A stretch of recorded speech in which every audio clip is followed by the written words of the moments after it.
Welcome to Working Progress. Thanks for joining us today as we talk and dive deeper into the topic of coaching.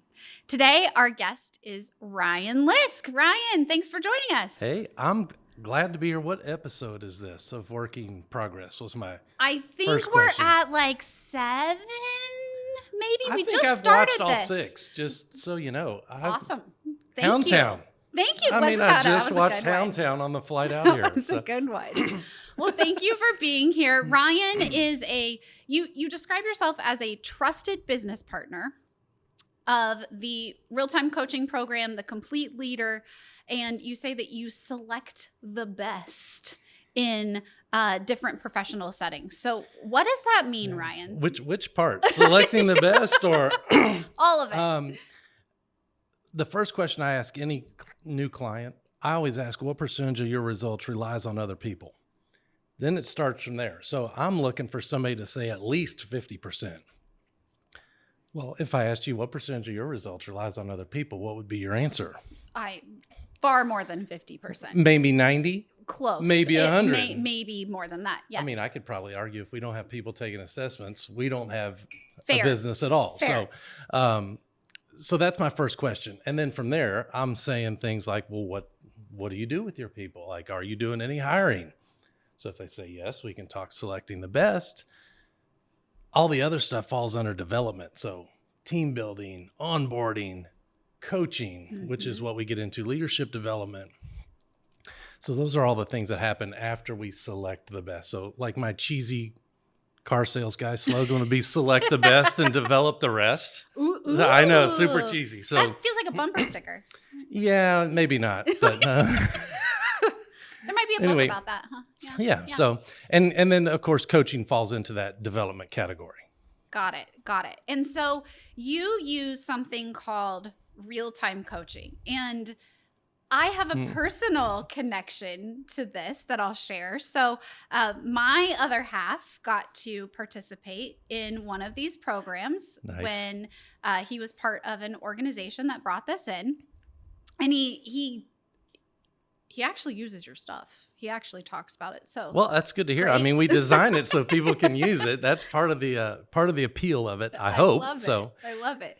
But one of the things that I think is so interesting about your approach is that sometimes when we think about coaching, or oftentimes when people think about coaching, they think about it for executives or high-level senior leaders, people who have a budget that they can, invest in their own personal development. And it's almost exclusive, where it doesn't allow everybody to have that knowledge or have that ability to go through a program where they can up-level those skills. Your approach is a little bit different. Can you talk about that a little bit? Yeah, well, I mean, that's when I think of executive coaching, that's certainly a thing that we do and offer, and that's a great program. What real-time coaching is we start talking about taking coaching to all the managers. So let's just say taking it to the masses, right? So what I hear a lot of is, well, we got managers that are really good at telling people what to do. So that's one, we call that do to. Then we have some managers that are really nice and they do everything for everybody else. We call that do for. Do for, right? You remember that? Okay. So real-time coaching, we want to practice more do with. And so real-time coaching will train the trainers. Okay. And so our clients, if you think about the leaders and the managers in their business, like I've identified like 9 different hats they have to wear during the day. So you'll identify with some of these. You got to be a mentor, a leader, a cheerleader. But one of the roles they have is coach. And so the big difference between a coach and everything else is, what's the difference between a coach and a mentor? So they're similar, but like a mentor would give advice. Mm-hmm. Here's how I did it. Mm-hmm. Try this. So that now kind of sounds like do to. A coach is going to say, what have you already tried? What else could you do? And so the coaching model provides questions versus giving answers. Which is really powerful, but I'm going to be honest. Sometimes when I do that with folks that I get to work with, Sometimes it's great, and sometimes they're like, can you just answer this for me? Well, How do we decide? How do we decide if it's the right time to start asking those questions? Okay, so there's a signal that gets a flare. It's thrown up in the air, Okay. almost like I live in Florida, so we have hurricane warnings. Sure. Right? And then we have hurricane watches. So we have a coaching warning or a coaching watch that may break out. So you get on alert. So you don't want to, if you're fixing something at your house, you don't always go grab a hammer for everything you're going to repair. So the coaching toolkit is a set of tools that's going to fit in certain scenarios.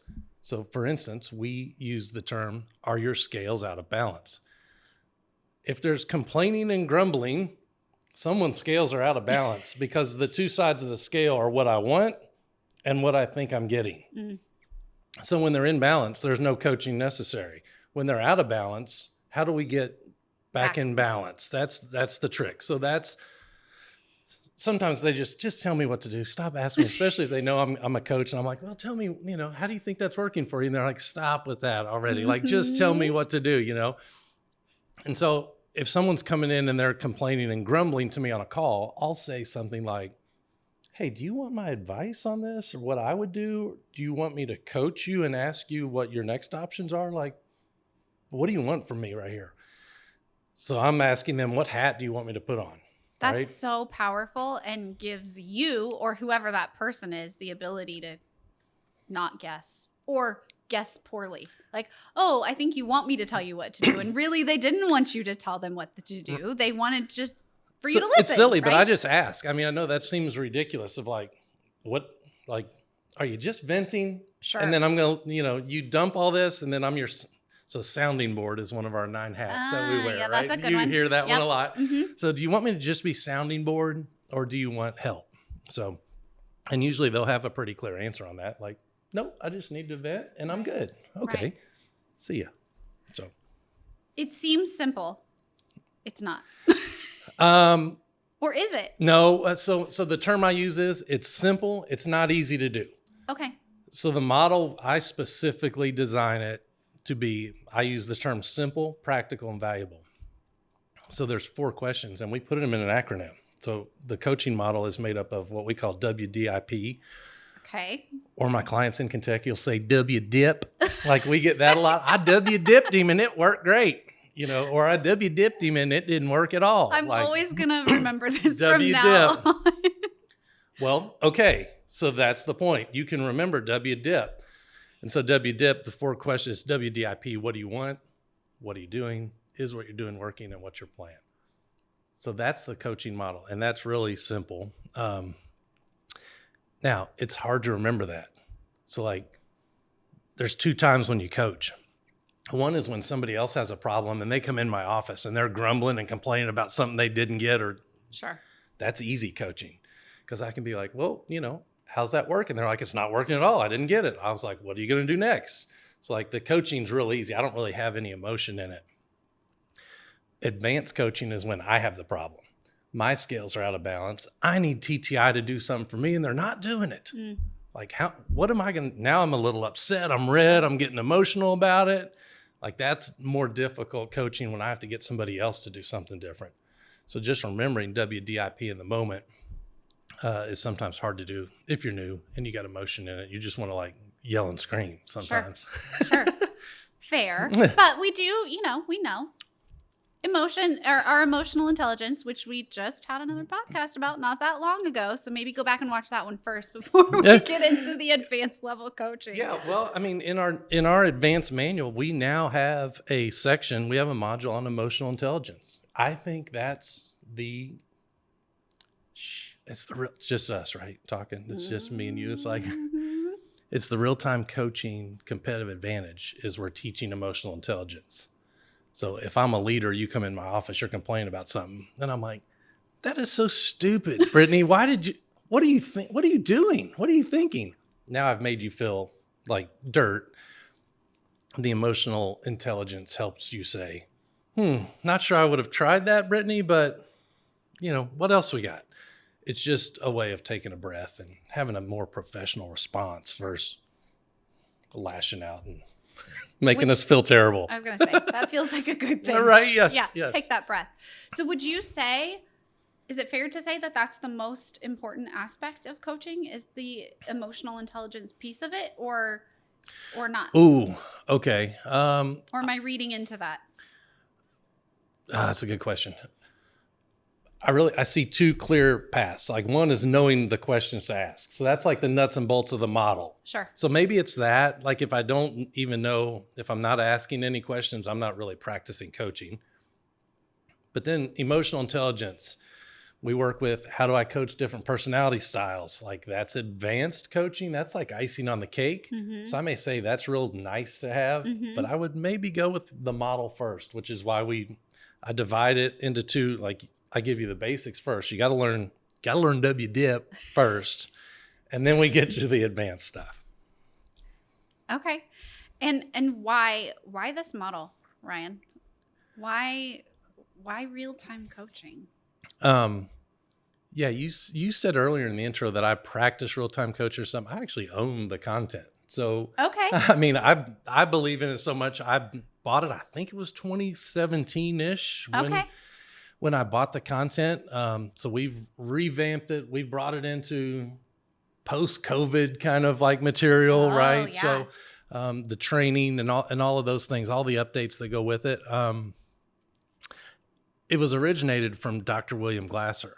Mm-hmm. And, long story short, the reason I liked it was he didn't just prescribe a solution for somebody when they had a problem.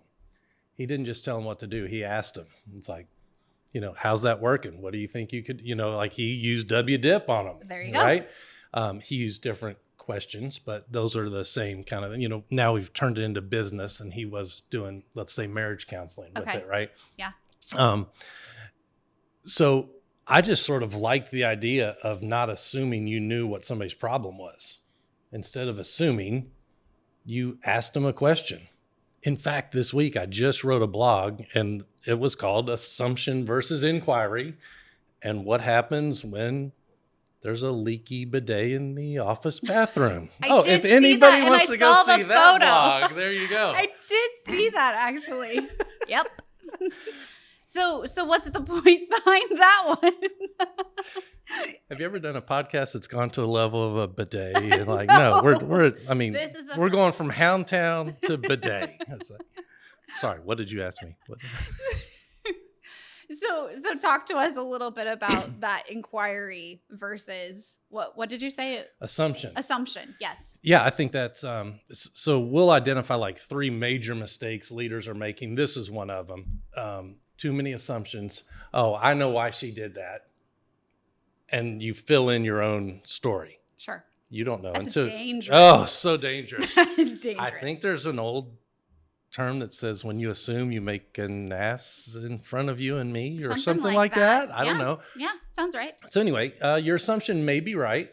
Your assumption may not. You may be way off base. In fact, I play a little game with my leaders called What Are the Chances? And this gets them out of the mode of assuming everything. So like, oh gosh, I know Brittney's upset about work, and she says she wants to talk to me today. And I'll say, okay, well, what do you think she wants to talk about? And they'll go, I think she's going to quit. I'll say, let's pause right there and play a game of What Are the Chances? What are the chances she walks in your office and quits? And you say, 50% chance. Okay. What are the chances she walks in and says, I'm having trouble communicating with Ryan and you need to talk to him? Okay, there's a 25% chance of that. And I play this game with them, and I'll say, what else? What else could she say? She might say she wants a raise. And they'll go, well, she's not going to say that. Well, why not? Are you ruling that out? Like, what are the chances? And they're like, well, I guess maybe she could say that. I don't know. Let's give that 5%. So now I got them thinking about everything they could say. And so one of the other we overreact with leaders when they get hit with a surprise. Mm. And so when you play What Are the Chances, you start eliminating some surprises that would have been a surprise for them, but now they've thought about it. They may still get hit with some. She may say, who knows what, right. My husband got a new job in Kentucky and I'm moving. Right. Like, you don't know what the answer is going to be, but at least you've thought about it and prepared. So what are the chances? That's something we go with to kind of eliminate that assumption I think that's brilliant.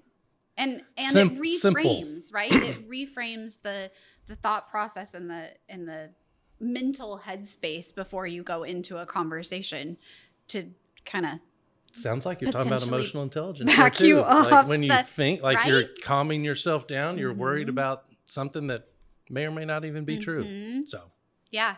Yeah.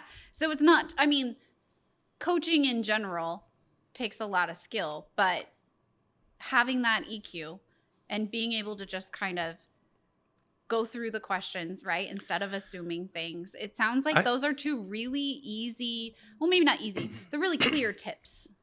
I do a lot of coaching, like where I'm in the role of the actual coach Okay. for somebody.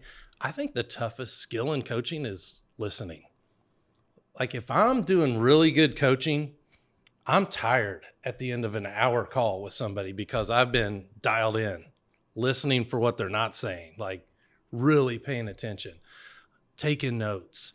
So I think really good coaches, you can't be doing 8 coaching sessions in a day and be good at it, Because you're not really in it. You're not really, or you've gotten on autopilot maybe, Okay. or something. I mean, Yeah. but you definitely can't be as good a coach at 4 PM if you've done 7 good coaching sessions up to that, yeah, that makes sense. which you should never do that anyway. By the way, I don't do that. Tip. And don't ever Pro tip. don't ever do back-to-back coaching sessions with your people. Like, Why is that? well, I mean, so I've been in a coaching call with somebody and we've scheduled it for an hour. So I always book an hour on the calendar, but I never put something right back to back because lo and behold, don't you know, it's 55 after the hour and somebody goes, there's something I've been meaning to ask you. And it's like the best scenario of the day. And it comes up at like, 5 till the hour. Well, I'm not cutting you off. Right. Just like you're about to cut me off from time on this podcast. But like, this is when the best stuff sometimes comes up.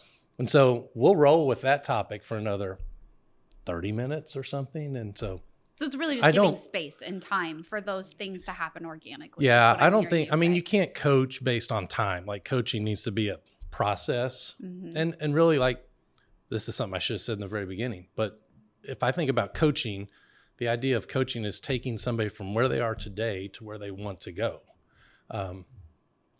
The term coaching got started back in a city called Coach Hungary. It's spelled KOCS. Who knew? The home of the stagecoach.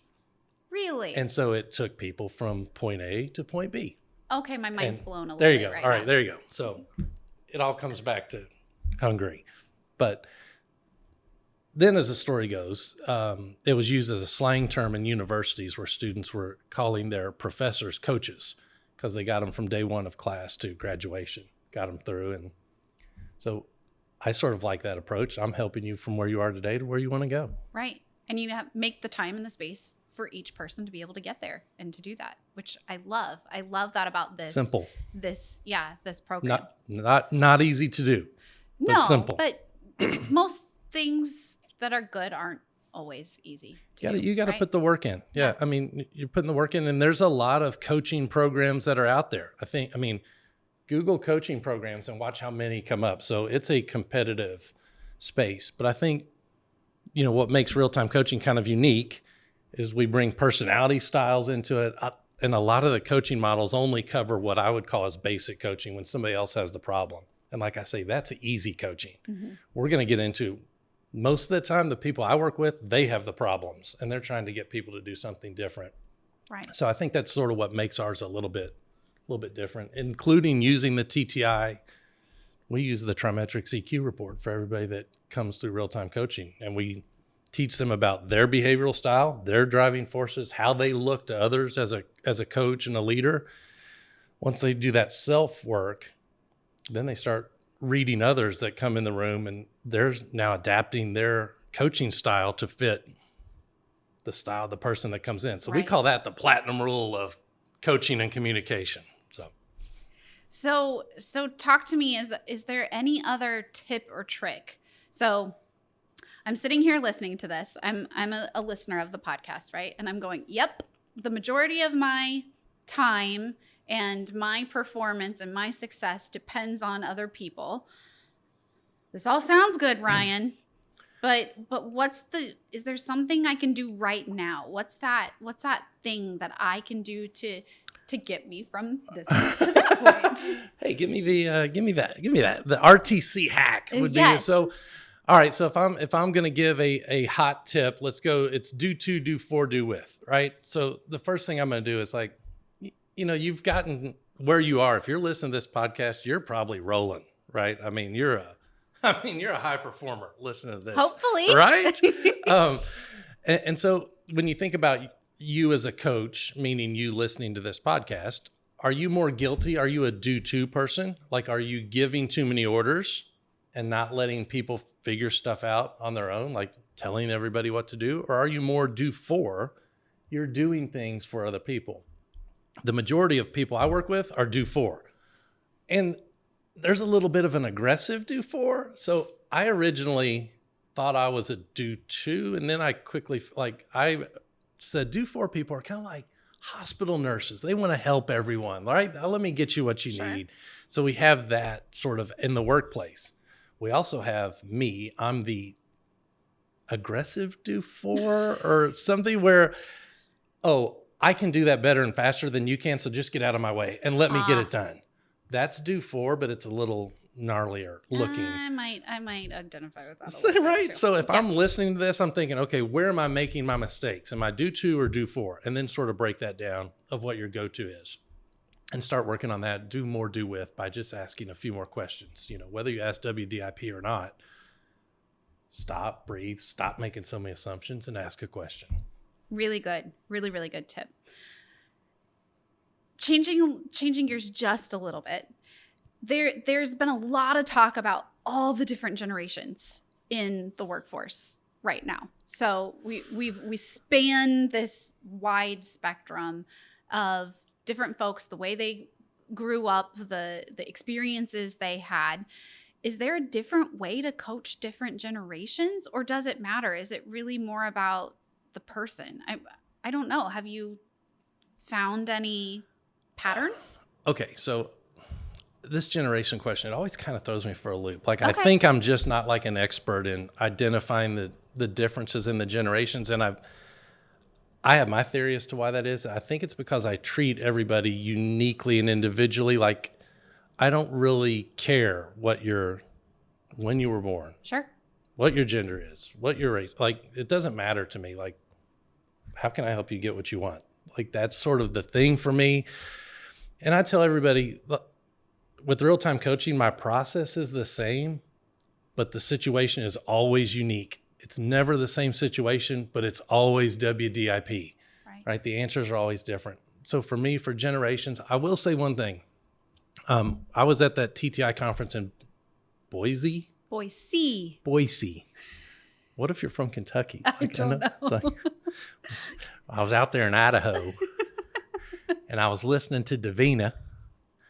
And so Davina made a comment, and it stuck with me. I mean, she said, if I would have been given a coach on the day that I was hired, I never would have left this place.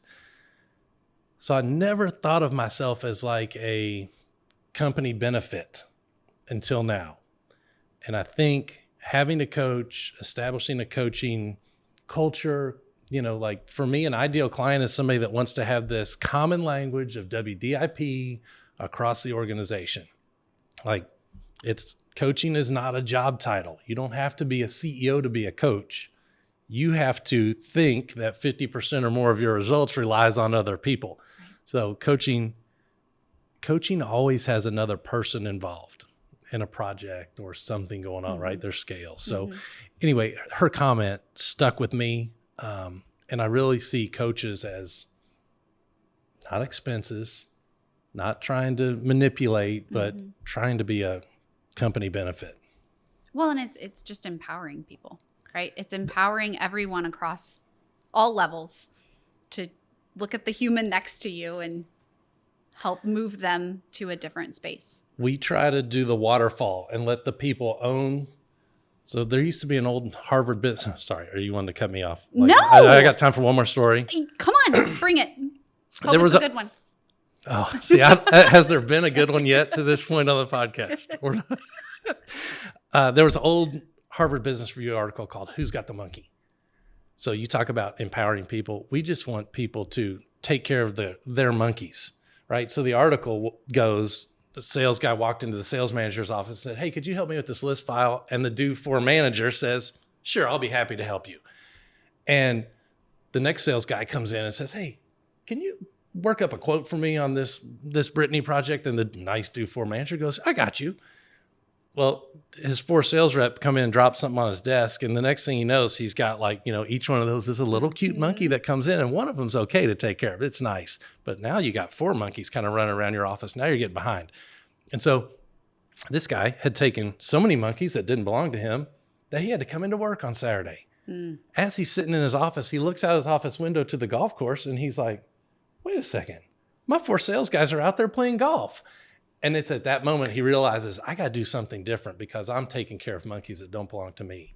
So using a coaching approach, we allow people to take care of their own monkeys. And take back their time. Potentially. Oh, for sure. Now, you bring up time. Coaching originally is going to take a little extra time because now I'm asking you a question. I used to just tell you what to go do. Right. Now I'm asking your opinion. I'm having you figure out things on your own. So in the beginning, it's going to take time. In the long run, it will save you time. Sure. Worth it, hopefully.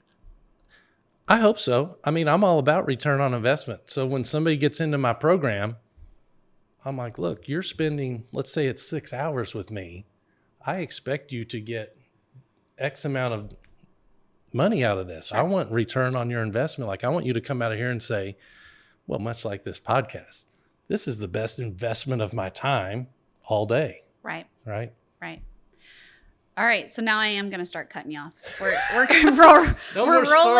rolling into the end here. And I'm wondering, because we've talked about a lot of different concepts. You've shared lots of different stories.